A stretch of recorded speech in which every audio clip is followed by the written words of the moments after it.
रूप हे विठ्ठल विठ्ठल.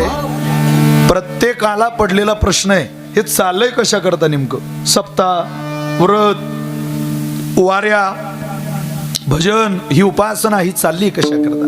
मी तुम्हाला साधं साधं विचारतो, तुम्ही बोललात तर मला आनंद वाटेल. तुम्ही बोर नाही ना झाले अजून? तसं मला कार्यकर्त्यांनी आल्याला सांगितलं, महाराज एकच्या पुढे जाऊ नका. एकच्या पुढे आमच्या गावची कॅपॅसिटी कीर्तन ऐकायची नाही. काळजी करू नका, 12:30 पून पर्यंतच आपण आवरूया.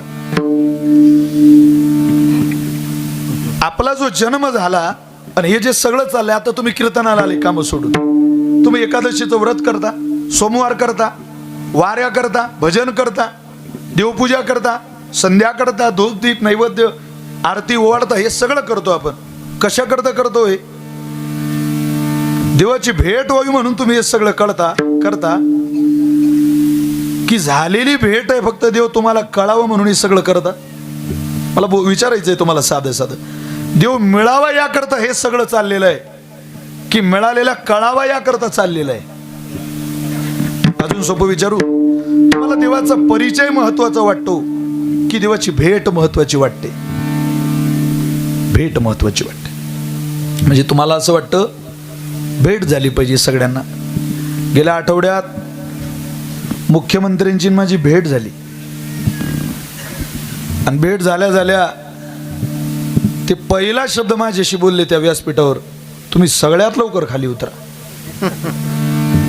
मला अपेक्षा होती ते मला कधी भेटतील, पण मी भेटलो आणि त्यांनी मला उतरून दिलं स्टेजच्या खाली. बरं आता त्यांनी मला स्टेजच्या खाली उतरून दिलं का हो?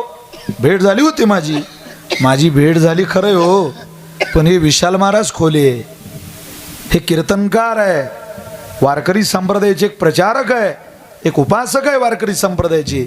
हे जोपर्यंत त्यांना ठाऊक नाही तोपर्यंत त्या भेटीला काय किंमत आहे? अशा अनेक भेटी वजा झाल्या. मी तुम्हाला पटवून देतो,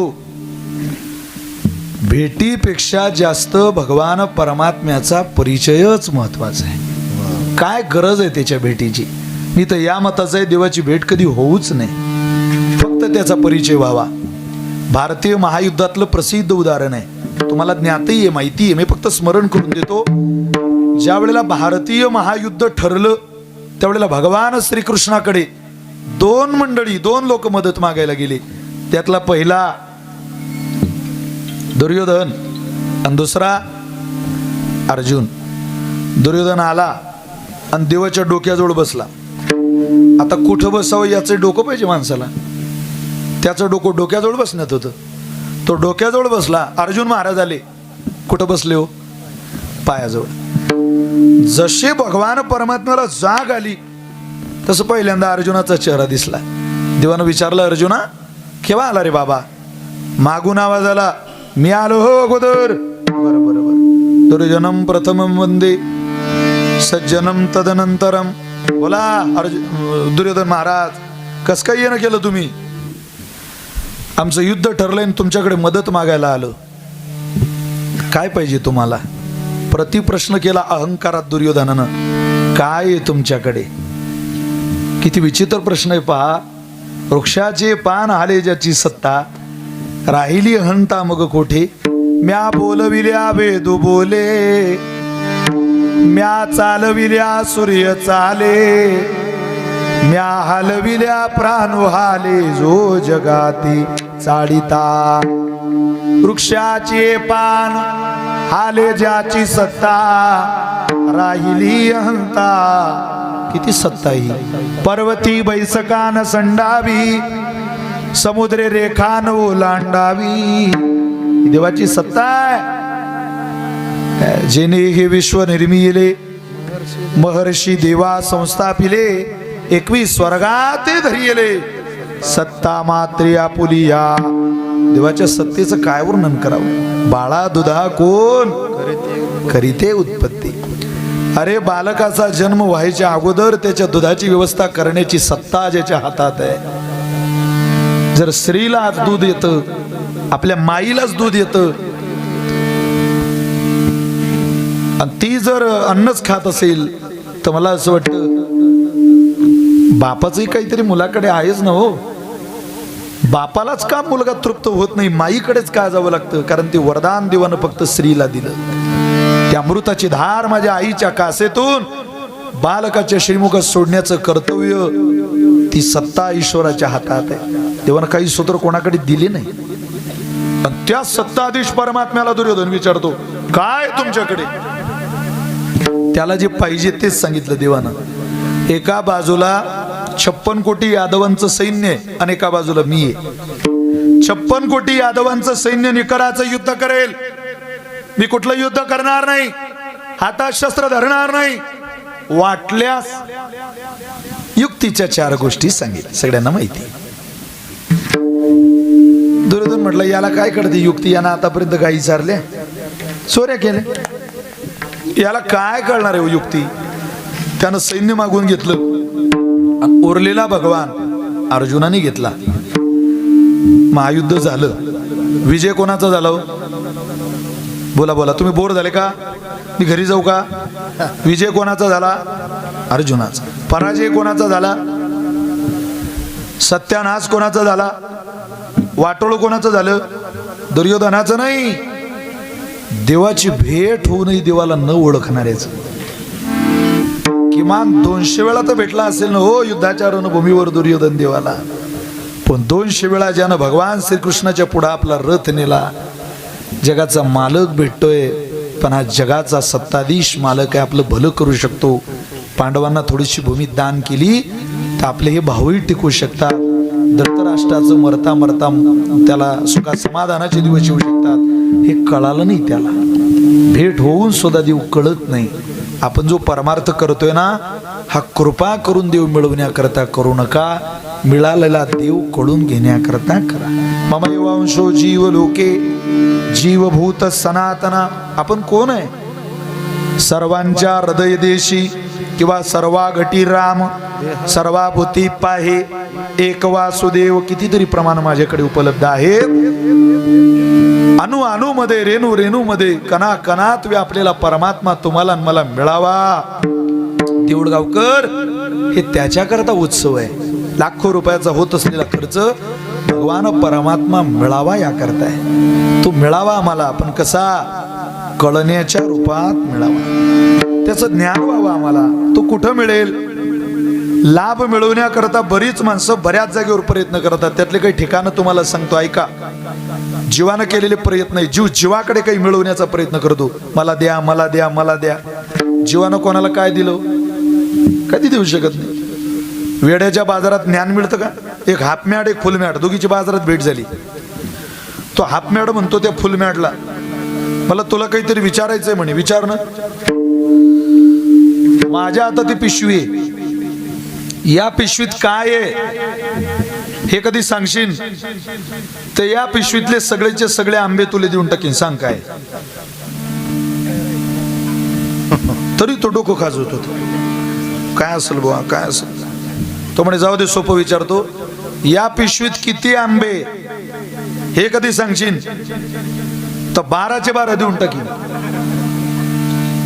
तरी तो डोकं खाजवायचं. या लोकांमध्ये ज्ञान मिळेल, शोध घेता, प्रयत्न करता. जीवाच्या ठिकाणी आषाढी एकादशी महाशिवरात्रीच्या घरी गेल्यावर कोणी कोणाला वाढेल जेवण?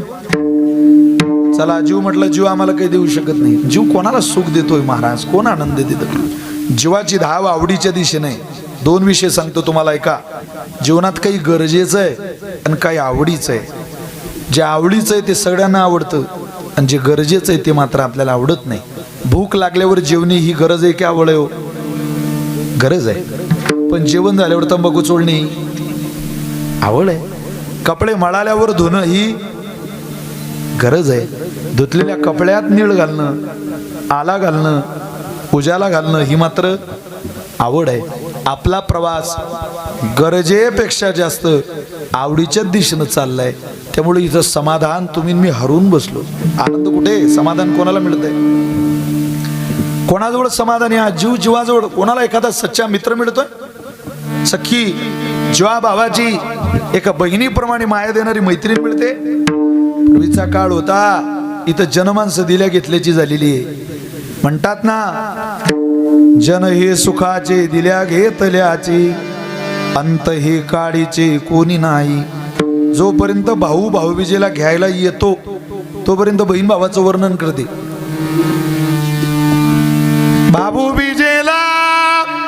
बीजेला आला माझा भाऊराया. भाऊ बीजेला आला माझा भाऊराया. काय सांगू बाई माझ्या भावाची बढाई. वाटीच्या वाटसरा नको पाहू मले माझ्या भावाच्या वाड्याला.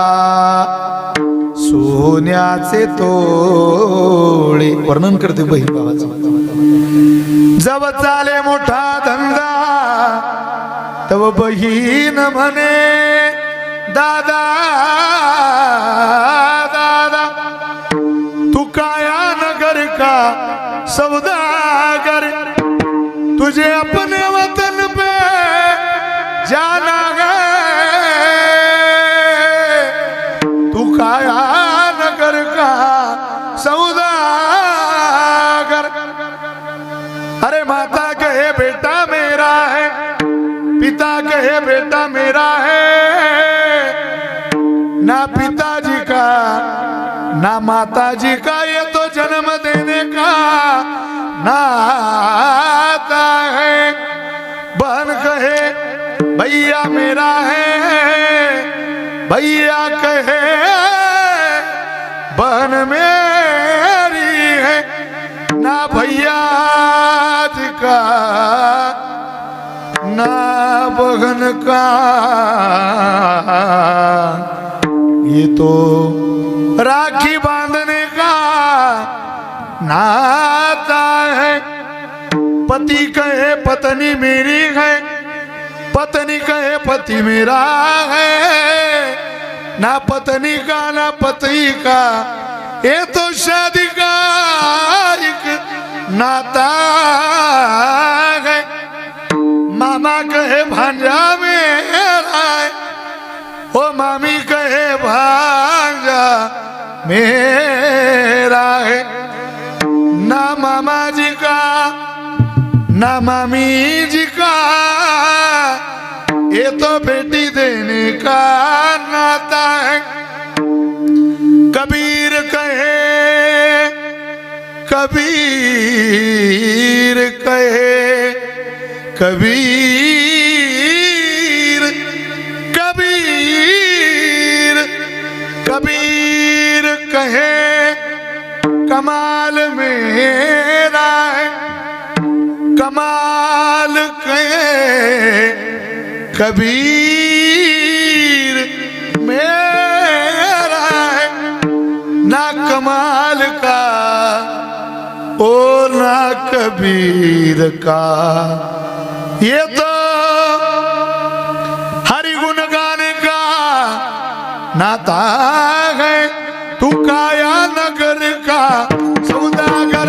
तुझे अपने वतन पे जाना है. तू काया नगर का सौदागर. ओ काया नगर का सौदागर. तू काया का सौदागर. तुझे अपने वतन पे जाना है. काया नगर का सौदागर. कोण आपल्या उपयोगाला येणार आहे सगळे. अरे जीव हात दिल्या घेतल्याचा बाजार आहे. जीव देवाला देव नाही दाखवू शकत. जीव जीवच आहे महाराज. उद्या विशाल महाराज खोलीनं तुम्हाला म्हटलं या तुम्ही मी तुम्हाला देव दाखवतो. इतकं सोपं आहे का ते. भक्ती ते कठीण सुळावरील फोडी. युवडी तो बडी विरळा शूर.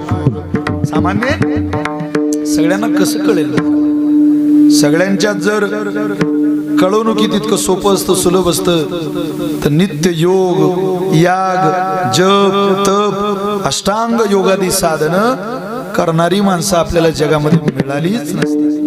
त्यामुळं जीवाने जीवाकडे जाऊ नाही. आता हे जे मी सांगितले नाते होते हे कोणाला तृप्त करणारे. आपल्याला वाटतं ते आपल्याला तृप्ती करतील समाधान देतील.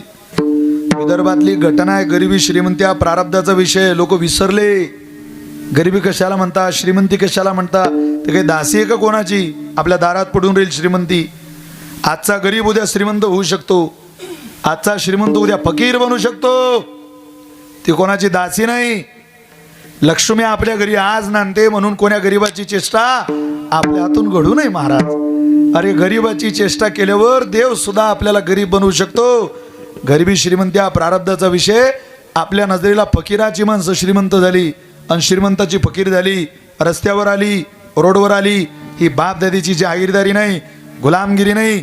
लक्ष्मी तुमची न माझी नाही, ती जगाच्या मालकाची दासी आहे. त्यांच्या घरात पुण्य आहे, त्यांच्या घरात भजन आहे, ज्यांच्या घरात उपासना आहे, तिथे लक्ष्मी सदोदित नांदते. या तिन्ही गोष्टी ज्याच्या घरी नाहीये आणि केवळ माऊलीचा अपमान ज्या घरात आहे, स्त्री जातीचा अपमान आहे, व्यसन करणारी माणसं आहे, दुराचारी माणसं आहे, पापी माणसं आहे, बापाच्या कष्टाचा पैसा केवळ पापात खर्च करणाऱ्या लोकांच्या घरात कधी लक्ष्मी नांदत नसते. मायबाप, लक्ष्मी आपल्या घरात राहावी अशी अभिलाषा जर असेल तर तुम्ही तिच्या मालकाची आराधना करा. आणि तिचा मालक भगवान पंढरीनाथ आहे. त्याशिवाय लक्ष्मी नांदत नाही. लोक नाते संपवायला लागले. चुकून बहीण एखाद्या गरीबाच्या घरात पडली, लंकेची पार्वती झाली, तो लोक तिच्या घरी जात नाही महाराज. बहीण किती गरीब असू द्या, भावाला कधी विसरत नाही. आणि भाऊ थोडाही श्रीमंत होऊ द्या, तो बहिणीला विसरल्याशिवाय राहत नाही. विदर्भातली घटना आहे. ठीक आहे महाराज. विठ्ठल विठ्ठल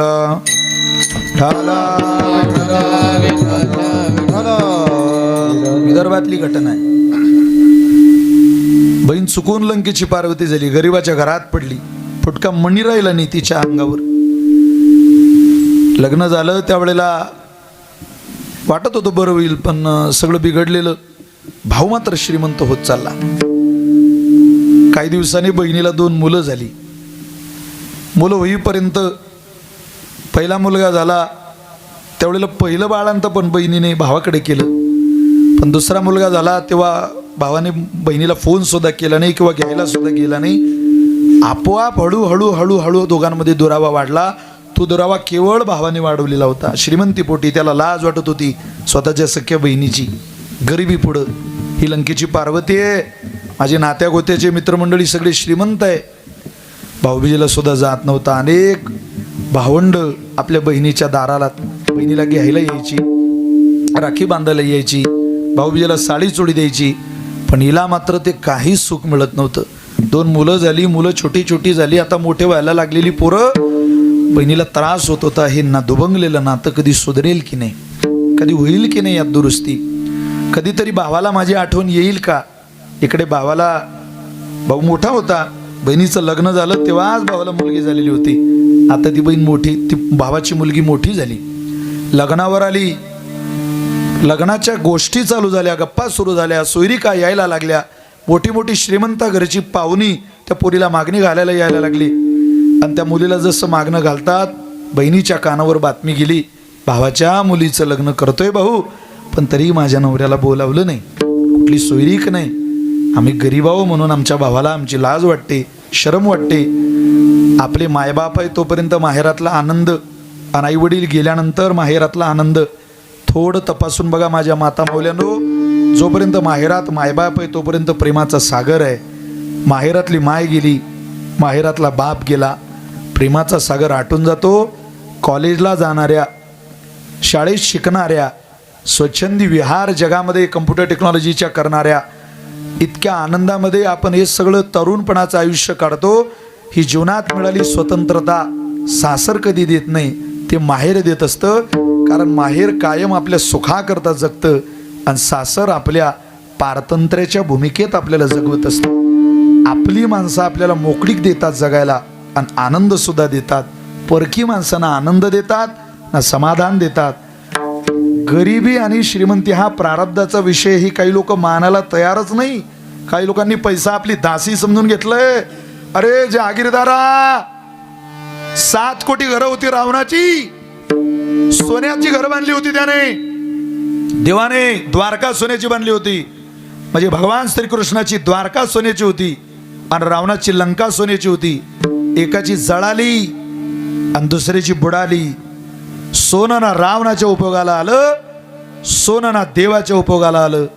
केवळ देवाच्या उपयोगाला आली ती सोन्यासारखी संत ज्ञानोबा आहे तुकोबा आहे.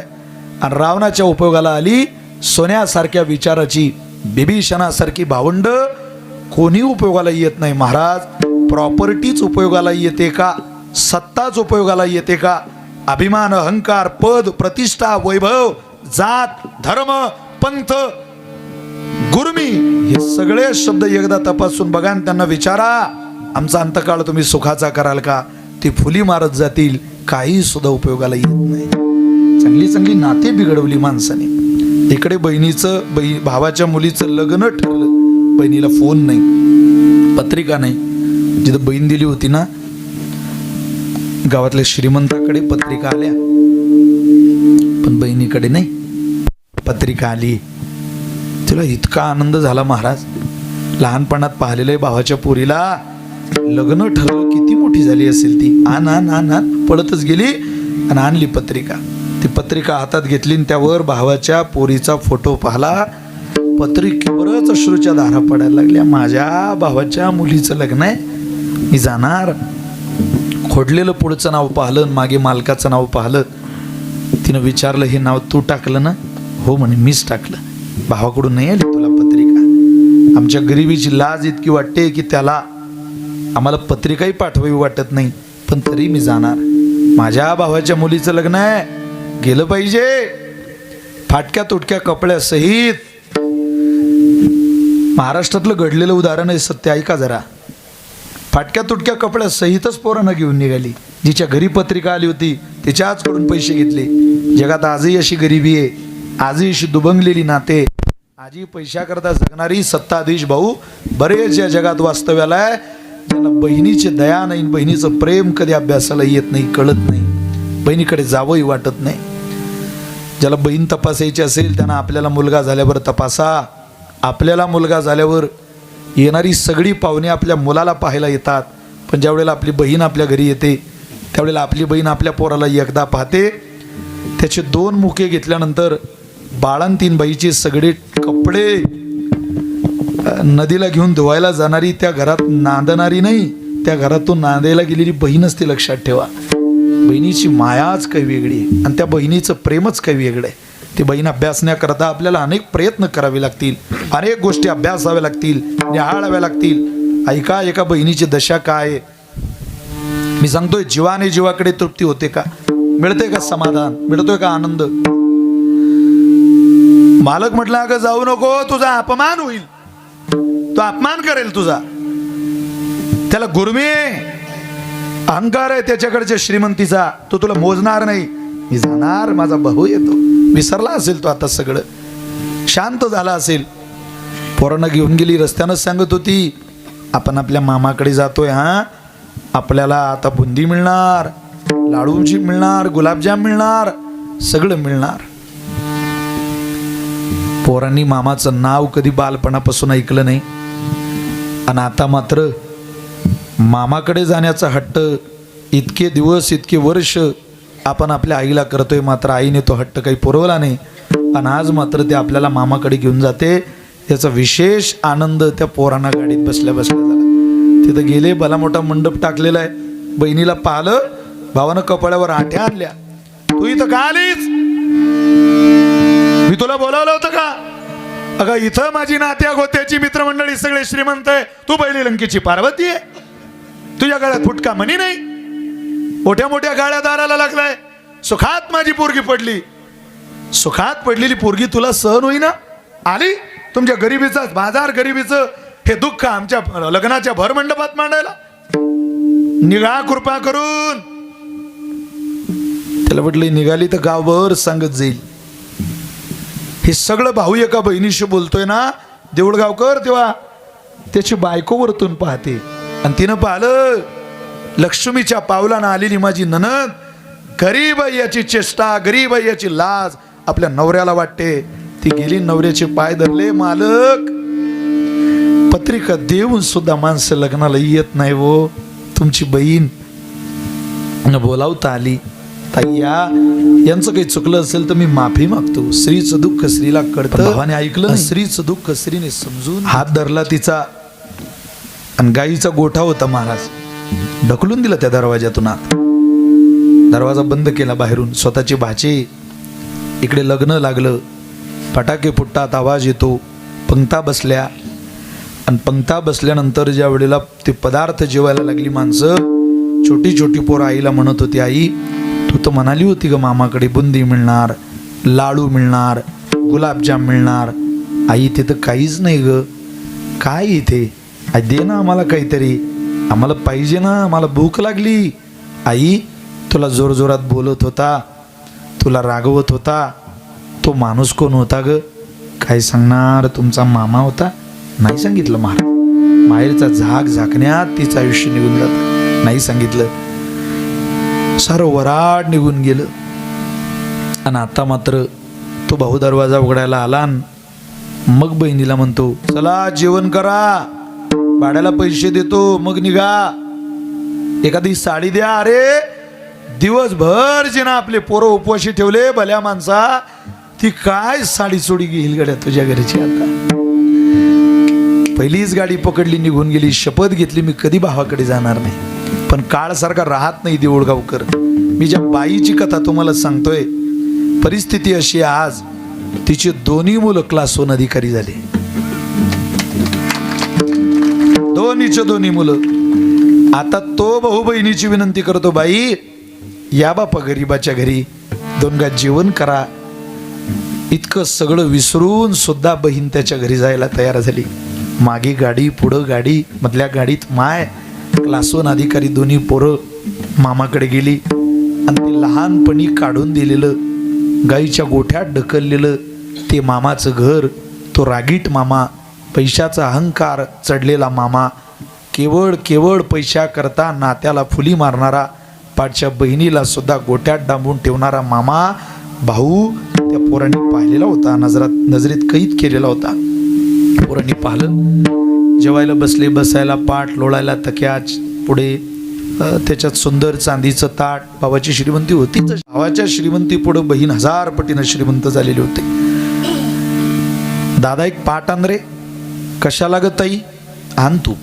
पाट आणला. दादा एक ताट आण रे. कशाला ग ताई? आण बापा. पाट आणलं, पाटावर ताट ठेवलं.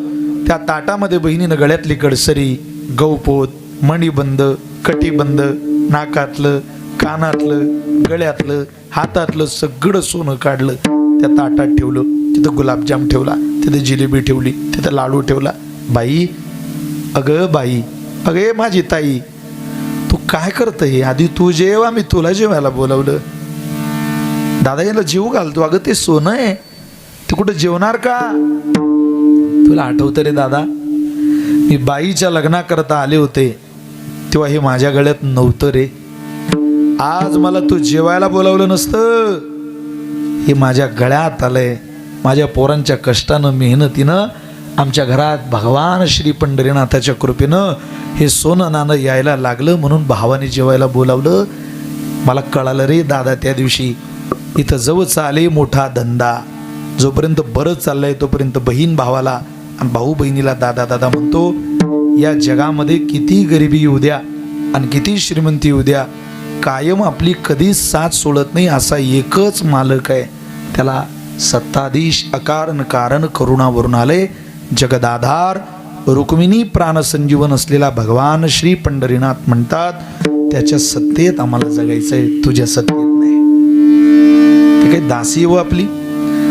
अरे आज गरीब बनून घेणारी माणसं उद्या श्रीमंत होती, आणि आज श्रीमंत असलेली माणसं नकळत उद्या गरीब होतील का?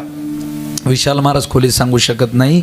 त्यामुळे जीवाने जीवाकडे गुरमीत जाऊ नये, आणि आलेल्याकडं गुरमीत त्याचं समाधान करू नये, त्याची चेष्टा करू नये. ना समाधानही करावं ना चेष्टाही करावी. आपण कोणाला काहीच देऊ शकत नाही महाराज. कोण देऊ? जीव काय देईल कोणाला? जीवाने जीवाकडे केलेले प्रयत्न नापास झाले. चला पुढं. जीवानं केलेला दुसरा प्रयत्न तुम्हाला सांगतो, तो प्रपंचाकडे केला काहीतरी मिळवण्याकरता. मला काहीतरी मिळेल मिळेल मिळेल. आता हा खोटा आहे. हा कोणाला काय देऊ शकतो? खोटी वस्तू कोणाला काहीच देत नाही. दुःख देऊ शकते बाबा खोटी वस्तू, सुख मात्र देऊ शकत नाही. पुरावा काय? तुमच्याकडे जत्रा भरत असतील, यात्रा वेगळी आणि जत्रा वेगळी. यात्रेमध्ये कोण येतं? प्रतिवर्षी सनकाधिक यात्रे येते उपासक, किंवा निळामने जाणोनी संत येती धावत प्रतिवर्षी. यात्रेमध्ये गौतम ऋषीचे उपासक येतात आणि जत्रेमध्ये गौतमीचे उपासक येतात. असा फरक आहे यात्रेतला आणि जत्रेतला, आहे की नाही? म्हणजे यात्रेमध्ये भजन असतं आणि जत्रेत सरकार तुम्ही केलंय, मार्केट जाम असतं, बाकी तिकडे काही चालत नाही. मग एका नातवानं हट्ट सुरुवात केली. हट्ट केला आजोबाला, आबा विदर्भाच्या बाँड्रीवर आमचं गाव आहे, तिथं तो नातू म्हणत होता, आबा चला नऊ जत्रेला, चला नऊ जत्रेला, चला नऊ जत्रेला, मला खेळणे पाहिजे, खेळणे पाहिजे. त्या नातवाला घेऊन ते म्हातारं जत्रेला गेलं. आता तो बुडा जत्रेला गेल्यावर ते खेळण्याच्या दुकानात गेलं आणि त्या पोरानं ते खेळणे पाहिले, अनेक खेळणे. त्यात एक नकली साप होता. खोटे साप पाहिले ना तुम्ही, नकली. तो नकली साप घेतला त्या पोरानं, तोच पाहिजे म्हणे. तो म्हातारा म्हणे, गळे एखादी कामाची वस्तू घे ना, तो साप काय घेत रे? नाही नाही, सापच पाहिजे.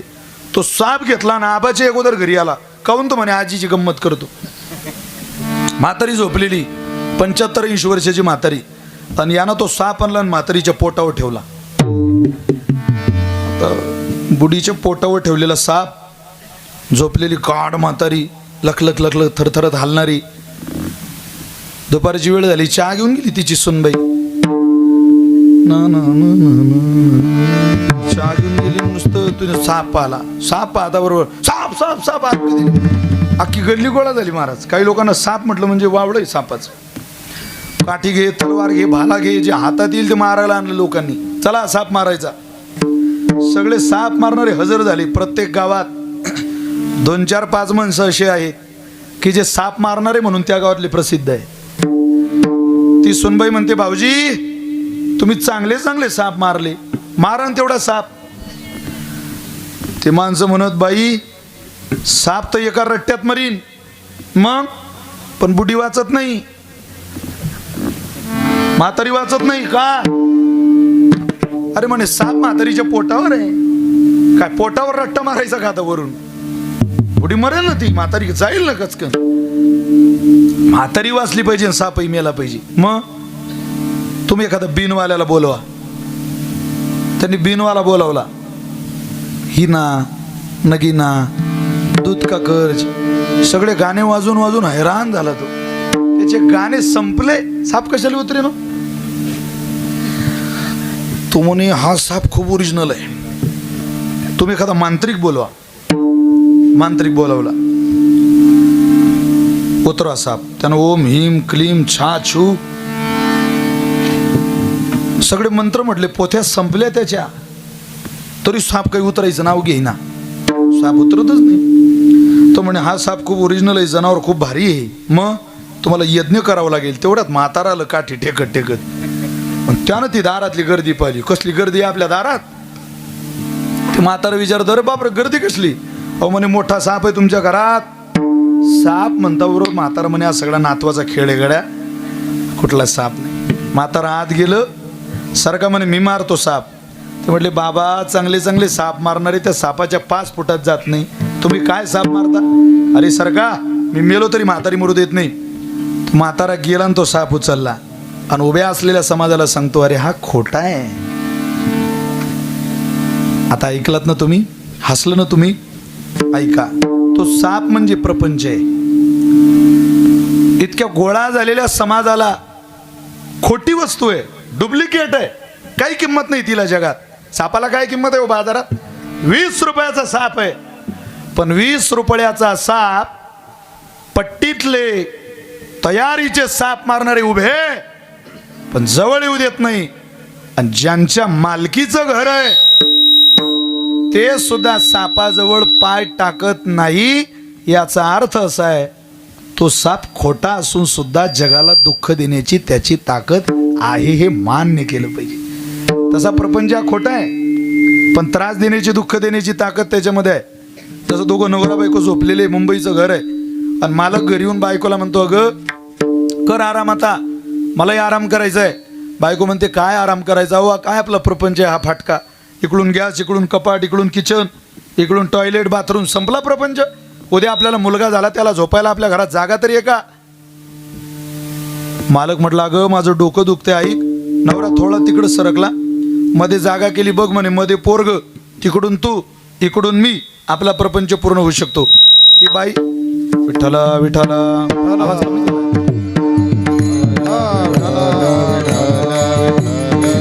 कुंडली कबरदा हरी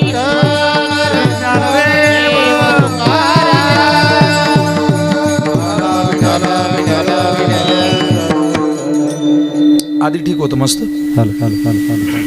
ते बाई म्हणे एकाच ठीक आहे, पण समजा जुळं झालं मग समाधानीच होईल. तर ती बाई कशी, हा आणखी थोडा तिकडे सरकला बघ म्हणे, तिकडून तू इकडून मी, मध्ये दोन, आपला प्रपंच आरामात पूर्ण होईल. ती बाई म्हणे 2 मुलांच्या पाठीवर एक पोरगी झाली. मग जसा सरकला तसं कमरेचं हाडच मोडून घेतलं. आता कमरेचं हाड मोडलं हे झालेल्या पोरानं की न झालेल्या? देऊळगाव न झालेले जर कमरेचे हाड मोडू शकता राजे हो, तर झाल्यावर प्रपंच झाला नाही खोटा आहे, पण खोटी न झालेली पोरं हाड तर मोडताय ना. तसा न झालेला खोटा प्रपंच त्रास देतोय, दुःख देतोय, यात काय नवलंय? म्हणून प्रपंच कधी सुख देऊ शकत नाही, लाभ देऊ शकत नाही. बरं आम्ही देवाकडे गेलो, परमात्मा लाभ देईल, निश्चित देईल, पण भक्ता राखे पायापासी. तुम्ही जर भक्ताच्या यादीत असला तर लाभ देईल, अन्यथा तो लाभ देऊ शकत नाही.